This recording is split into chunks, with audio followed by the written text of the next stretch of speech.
गोलाव सम आखायाव हाथियार लानानै गावनि बेसेन गोसा जिउखौ बर' हारिनि थामोनथानि थाखाय बावसोमनानै संग्राम खालामबोनाय सेरफांगुरि ओनसोलनि दैमुगुरि गामिनि थागिबि बारग' एनडिएफबि दीपक नार्जारी एबा आफादनि मुं आर दावखा बिथाङा दिनै सानजौफुनि 12 रिंगासो समाव गावनि आंगो बिसिजों लोगोसे सानै फिसाफोरखौ नागारनानै अरायनि थाखाय बे बुहुमखौ नागारलांबाय।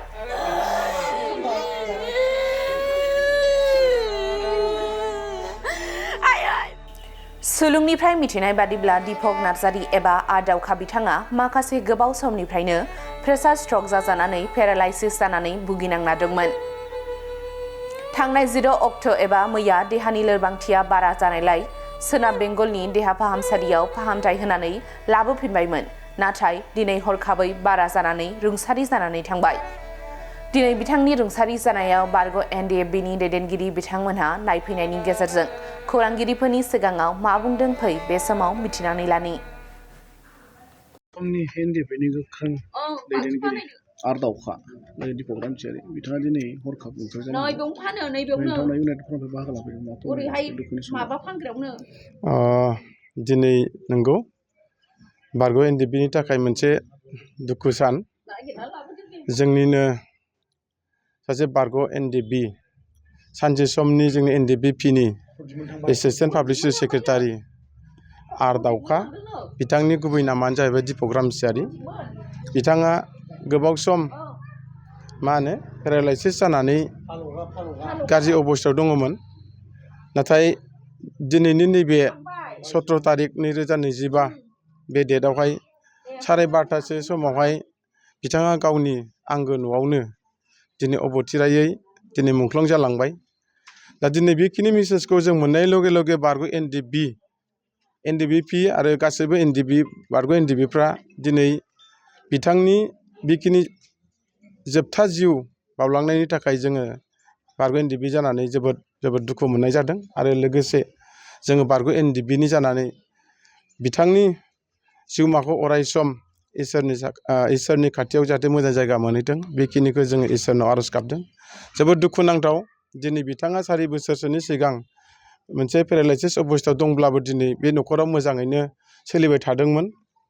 आरो बेजों लोगोसे बिथाङा गावनि अनजालि बिसि आरो लोगोसे सानै फिसा हिन्जाव सासे आरो फिसा हौवा सासे मोजां फरायनाय लिरनायाव दिनै मोजां थासारियाव दङमोन। दिनै आरो बेखिनि अबस्थायावनो आरोबाव दिनै बिथाङा थैनानै थांबावबाय। दिनै आरो फिसाफोरनि माखासे लिरनाय आरो फरायनाय आरो न'खरनि माखासे थांनानै थानायनि थाखाय दिनै आरोबाव साननो गोनां। दिनै बिनि थाखायनो दिनै जोङो बिथांनि जानानै जोंनि साफ्रोमबो बारग' एनडिएफबि लिडारफोरखौहाय जोङो रिकुवेस्ट खालामदों जे बिथाङा दिनै अराय समनि थाखाय बे बुहुमखौ नागारलांबाय।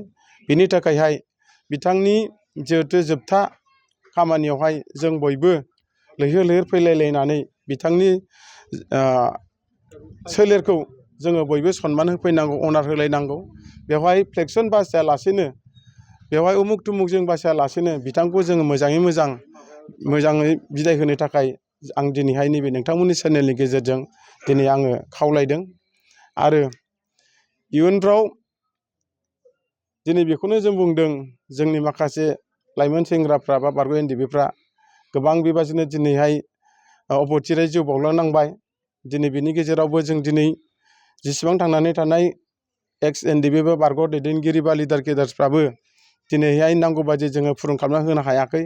बेफोरनि थाखाय जोङो दिनैहाय जोबोद दुखु थादों।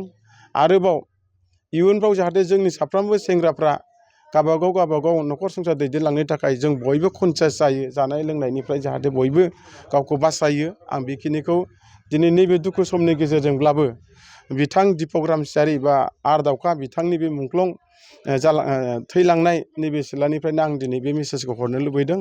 आरो नोंथांमोननि बे चेनेलनि गेजेरजों आं खावलायबावगोन खेबसेबाव जाहाथे जोंनि साफ्रोमबो बारग' एनडिएफबिफ्रा बा खाथि खालानि दीपक नार्जारी बिथांखौ मोजां मोनग्रा रायजो राजाफ्रा जाहाथे बिथांनि सह'खौ मान बावनो थाखाय बयबो जाहाथे मदद होफैयो। आरो लोगोसे जोंहा बर्तमान इउपिपिएल सरकार दङ, प्रमद बर' सार आरो गबिन्द बसुमतारी सारखौबो गुरै खावलायदों जोंनि नैबे सानसे समनि एक्स एनडिएफबि बा बारग' एनडिएफबिनि एसिस्टेन्ट पाब्लिक सेक्रेटारि हिसाबै दिनै गोबां नारा नाथा दिनैहाय हारिनि थाखाय नांबोदोंमोन दिनै बेखिनि अबस्थायाव दिनै गाज्रि मोनसे जाथाय जाना थांबाय बेनिखायनो आङो दिनै नोंथांमोननि चेनेलनि गेजेरजों बयखौबो बाव बाहागो लाफैनो थाखाय आङो गुरै खावलायहरनाय जाबाय थेंक इउ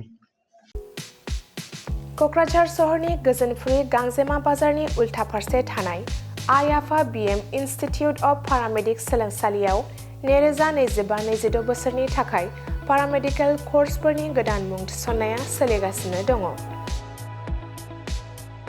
आइ आफा बिएम इनस्टिट्युट अफ पारामेडिक्सआ भारत सेवक समाजजों गनायथि जानाय आरो गुवाहाटीआव थानाय बान्था आवथायनो हानाय फसंथान एसिएडिक' एकाडेमिनि सिङाव सामलायजानाय गंसे गाहाम सोलोंसालि।